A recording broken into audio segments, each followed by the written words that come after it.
Selamat malam Bapak Ibu Saudara yang kekasih di dalam Tuhan. Bersyukur kalau pada malam hari ini kembali kita bertemu untuk sama-sama belajar dari kebenaran firman Tuhan. Saya ingin men-sharingkan firman Tuhan malam hari ini tentang kunci rahasia untuk meraih kemenangan. Tapi sebelum kita sama-sama belajar firman Tuhan, mari kita sama-sama berdoa. Terima kasih Tuhan Yesus untuk malam hari ini, untuk kesempatan yang masih Tuhan berikan untuk kami belajar bersama-sama dari firman Tuhan.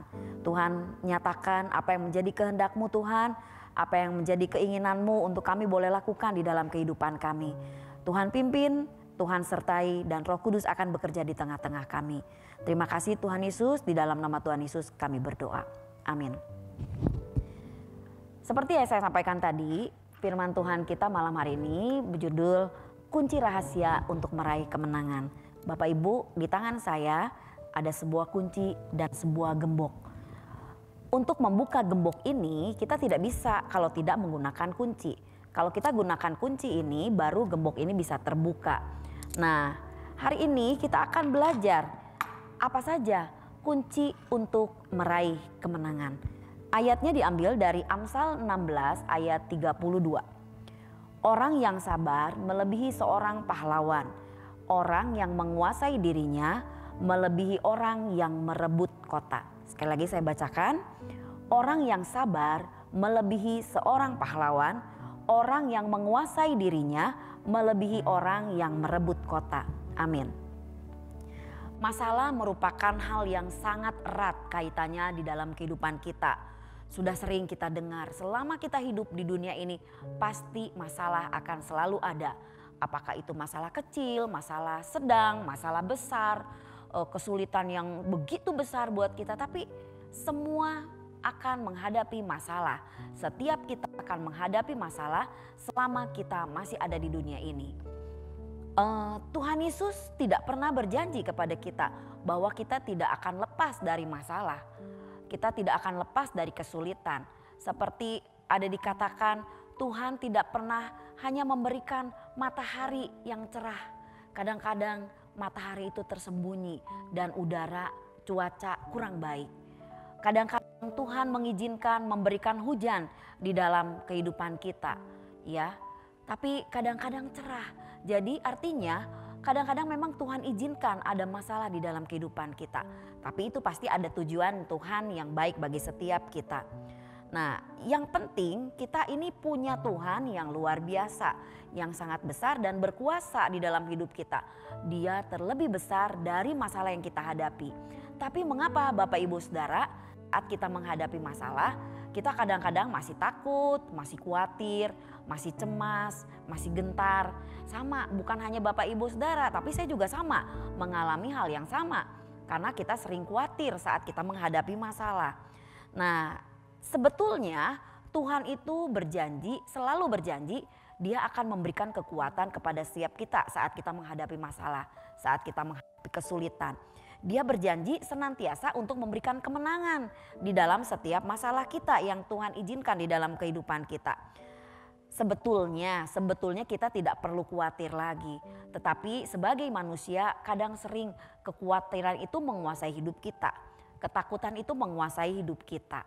Ya, karena saat masalah itu datang, ya itu membuat kita menjadi takut, menjadi sulit menghadapi masa depan, apa yang ada di depan kita dengan tidak takut. Karena memang itulah yang menguasai pikiran kita. Kalau masalah itu selalu ada di dalam pikiran kita dan kita lupa kalau kita punya Tuhan yang melebihi masalah kita.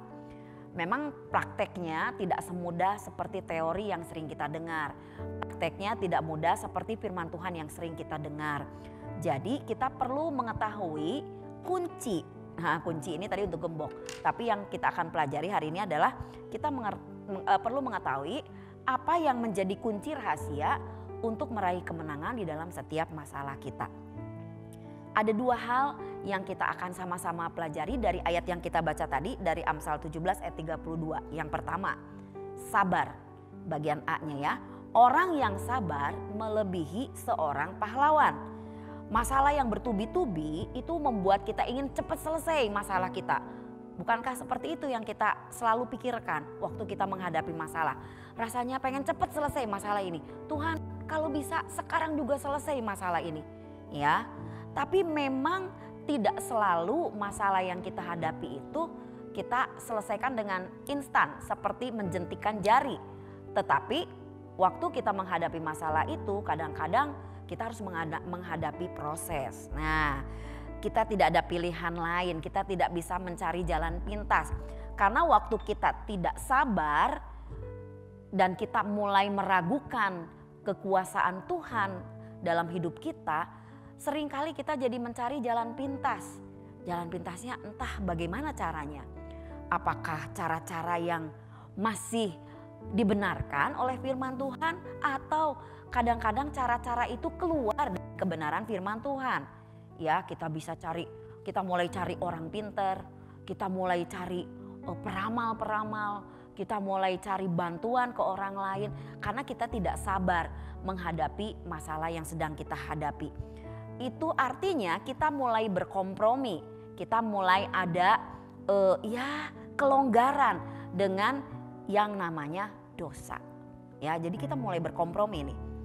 Iblis seperti di dalam ayat firman Tuhan 1 Petrus, dia di ayat itu mengatakan bahwa iblis itu mencari-cari mangsa, mengaum mencari mangsa. Nah, iblis itu mencari kesempatan di dalam hidup kita. Khususnya di dalam kehidupan setiap orang percaya. Iblis mencari kesempatan di mana dia bisa menangkap kita, di mana dia bisa menjatuhkan kita ke dalam dosa. Iblis itu selalu ingin menyeret kita ke dalam dosa. Waktu kita membuka celah, mencari jalan pintas yang keluar dari firman Tuhan, itu adalah saat iblis akan menarik kita, menyeret kita ke dalam dosa. Firman Tuhan di dalam tadi Amsal 17 ayat 32 mengajarkan kita untuk menjadi orang yang sabar. Tadi dikatakan orang yang sabar melebihi apa Bapak Ibu? Orang yang sabar melebihi seorang pahlawan. Wah, luar biasa ya. Kita tahu pahlawan itu adalah orang yang sangat dihargai oleh setiap negara. Setiap negara punya pahlawan, setiap daerah punya pahlawan. Ya, di dalam hidup kita juga mungkin punya pahlawan ya. Nah, seorang pahlawan adalah seorang yang berjasa bagi orang atau pihak tertentu. Seorang yang mempunyai kekuatan untuk meraih kemenangan. Ya, seorang yang mempunyai kemampuan untuk mengalahkan musuh dan seorang yang mampu memimpin orang banyak untuk memenangkan pertempuran. Pahlawan. Mungkin Bapak Ibu Saudara masih ingat pelajaran sejarah di dalam waktu sekolah kita ya. Nah, ini waktu kita sekolah kita banyak belajar tentang sejarah dan ada pahlawan-pahlawan yang sudah menjadi pemenang dari peperangan-peperangan sehingga bangsa Indonesia menjadi bangsa yang merdeka. Kita harus menantikan jawaban Tuhan dengan sabar. Itu adalah kunci yang pertama untuk kita bisa meraih kemenangan. Kita harus sabar. Saat kita sabar, maka Tuhan akan menolong kita tepat pada waktunya.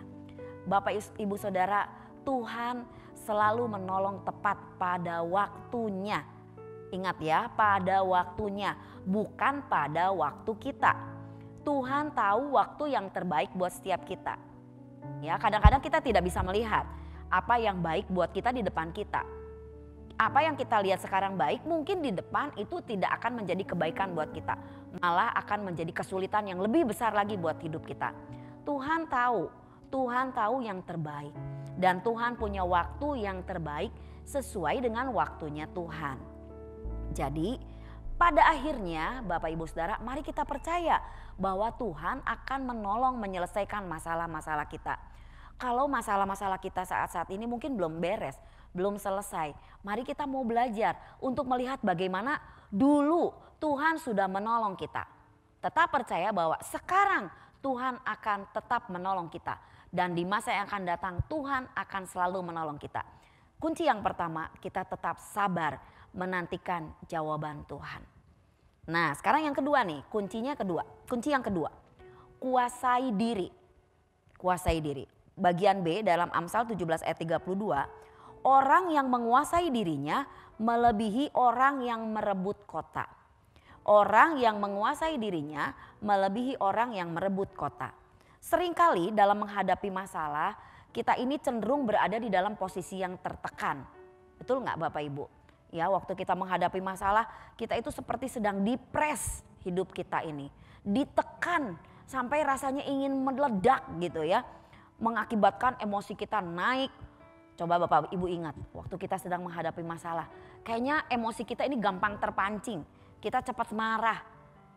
Jangan jauh-jauh, orang-orang yang dekat di sekitar kita. Mungkin suami kita, mungkin istri kita, mungkin anak-anak kita, mungkin orang tua kita.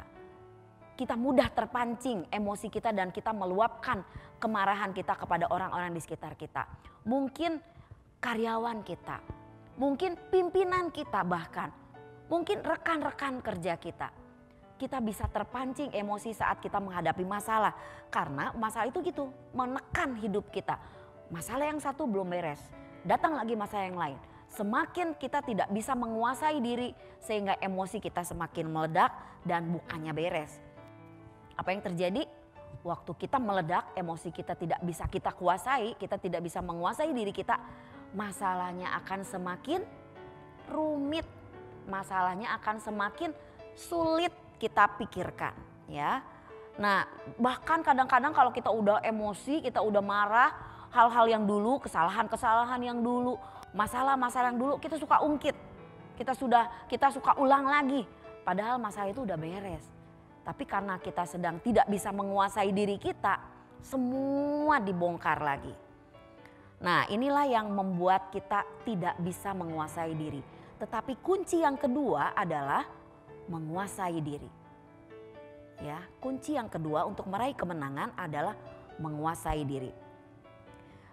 Kitab Amsal mengajarkan kepada kita untuk menguasai diri dan menjadi lambat dalam amarah.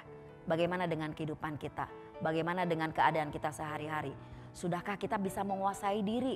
Dan sudahkah kita membuat amarah kita ini menjadi lambat keluar? Atau sebaliknya, ya. Mari kita mau belajar untuk mengendalikan diri dan emosi kita. Supaya kita bisa melebihi orang yang menguasai kota, yang memiliki kota, yang merebut kota. Kita bisa menguasai diri dengan baik di dalam setiap masalah.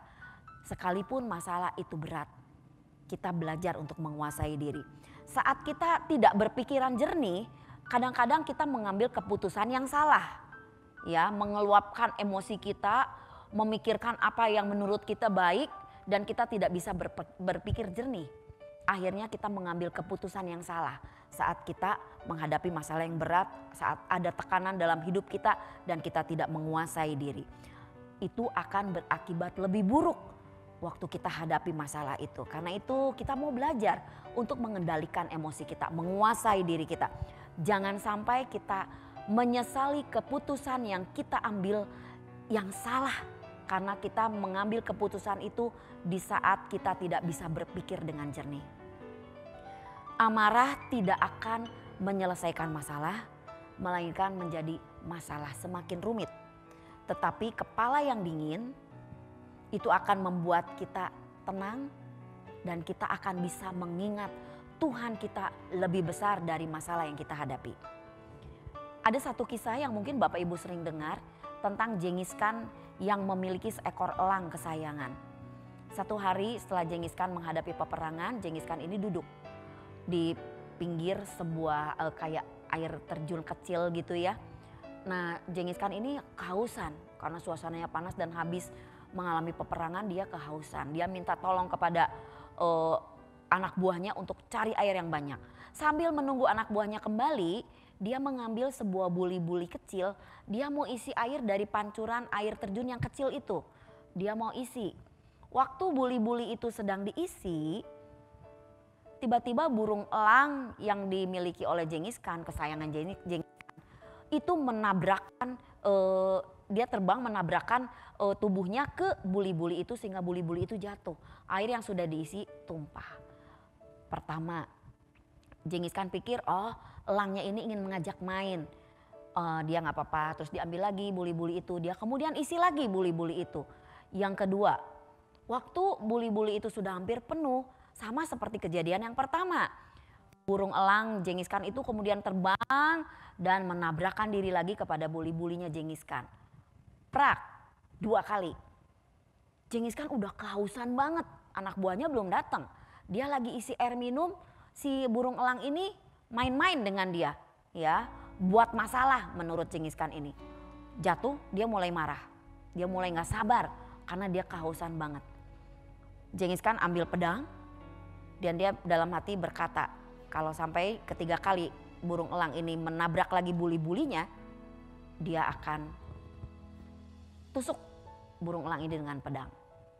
Dan betul Bapak Ibu Saudara, waktu Jengis Khan ini sedang menaruh buli-bulinya lagi yang ketiga kali, waktu hampir penuh si burung elang ini terbang lagi dan menabrakkan buli-buli itu dengan tubuhnya. Sampai buli-buli itu jatuh dan akhirnya buli-buli itu pecah. Jengis Khan waktu melihat itu, emosinya sudah tidak bisa ditahan dan dia tidak sabar, dia tidak bisa menguasai dirinya. Dia ambil pedangnya yang sudah dia siapkan, dia tusuk burung elang itu. Burung elang kesayangannya jatuh dan mati. Waktu Jengis Khan ini marah, buli-bulinya sudah pecah, ya, burung elangnya sudah mati. Kemudian dia naik karena dia nunggu pancuran air itu mungkin lama, jadi lebih baik saya naik ke atas aja deh. Di sana pasti airnya lebih banyak. Waktu dia naik ke atas, apa yang dia lihat Bapak Ibu Saudara? Dia melihat bangkai seekor kalajengking raksasa, ya. Kalajengking ini seperti Bapak Ibu Saudara ketahui adalah binatang yang berbisa. Binatang ini sudah mati menjadi bangkai dan pasti menghasilkan kotor, kuman, racun mungkin ya di air yang akan diminum oleh Jengis Khan ini. Waktu Jengis Khan melihat ini, dia ingat 3 kali burung elang kesayangannya memperingati dia untuk tidak minum air itu. Tapi dia tidak bisa mengendalikan dirinya. Dia tidak bisa menguasai dirinya. Dia tidak sabar dengan masalah kehausan yang dia hadapi. Akhirnya dia bunuh burung elangnya. Dia menyesal karena sebetulnya burung elangnya ini ingin menyelamatkan tuannya. Nah, karena itu Bapak Ibu Saudara, dari peristiwa ini kita harus belajar sabar dan menguasai diri. Sehingga tidak seperti yang dialami oleh Jengis Khan ini, dia menyesali keputusannya. Dia kehilangan elang kesayangannya. Di dalam 1 Petrus pasal 4 ayat 7b, karena itu kuasailah dirimu dan jadilah tenang supaya kamu dapat berdoa. Bapak Ibu Saudara, saya pernah beberapa kali, bahkan beberapa kali mengalami hal ini. Waktu masalah tidak selesai, kalau saya biarkan masalah itu menguasai pikiran saya nggak bisa berpikir apa-apa lagi. Waktu saya udah coba ini, coba itu, saya coba menyelesaikan masalah saya dengan cara saya dan tidak selesai. Akhirnya saya tidak bisa melakukan apa-apa lagi, saya nggak tahu harus melakukan apa-apa lagi. Padahal itu harusnya yang dilakukan pertama kali saat kita menghadapi masalah. Saya berdoa, datang kepada Tuhan. Dan Tuhan memberikan ketenangan dalam hati saya. Kadang-kadang bahkan ada bisikan di dalam hati saya bilang, tunggu waktu Tuhan. Saya diingatkan lagi dari firman Tuhan yang saya baca, tunggu waktu Tuhan. Percaya bahwa Tuhan pasti menolong. Semua ada di dalam kendali tangan Tuhan. Dan saat saya mulai belajar menenangkan diri, walaupun mungkin masih ada sedikit kekhawatiran, tapi pikiran saya lebih tenang. Saya lebih bisa berdoa, saya lebih bisa percaya akan pertolongan Tuhan. Firman Tuhan yang kita bisa baca di dalam Alkitab itu banyak sekali memberi rahasia untuk kita dapat meraih kemenangan di dalam berbagai masalah kehidupan. Tapi malam hari ini kita belajar 2 hal aja dulu. Sabar dan menguasai diri. Mari kita mau sama-sama meraih kemenangan saat menghadapi masalah dalam hidup kita dengan 2 kunci yang kita bisa miliki dan kita bisa lakukan dalam hidup kita. Kesabaran dan menguasai diri saat kita menghadapi masalah. Mari kita mau sama-sama belajar dan lakukan firman Tuhan ini di dalam kehidupan kita. Amin. Mari kita mau sama-sama berdoa. Terima kasih Tuhan Yesus untuk firman Tuhan malam hari ini. Kami kembali belajar untuk kami boleh melakukan apa yang berkenan di hadapan Tuhan. Saat kami menghadapi masalah, kesulitan yang Tuhan izinkan terjadi dalam kehidupan kami, biarlah kami boleh belajar untuk sabar dan boleh belajar untuk menguasai diri untuk kami dapat meraih kemenangan dalam setiap masalah yang kami hadapi. Karena kami tahu Tuhan, Tuhan punya waktu yang tepat bagi kami. Tuhan punya rencana yang terbaik dalam hidup kami. Sekalipun kami menghadapi masalah, Tuhan punya maksud dan tujuan yang baik dalam hidup kami. Biarlah Tuhan Yesus kami belajar terus untuk melakukan firman Tuhan di dalam kehidupan kami. Tuhan kuatkan kami, Tuhan akan tolong kami sehingga kami boleh terus mengandalkan Tuhan di dalam kehidupan kami. Dan saat kami menghadapi mungkin masa-masa yang sulit dalam hidup kami tetap percaya bahwa Tuhan akan selalu menolong kami. Terima kasih Tuhan Yesus untuk firman Tuhan malam hari ini.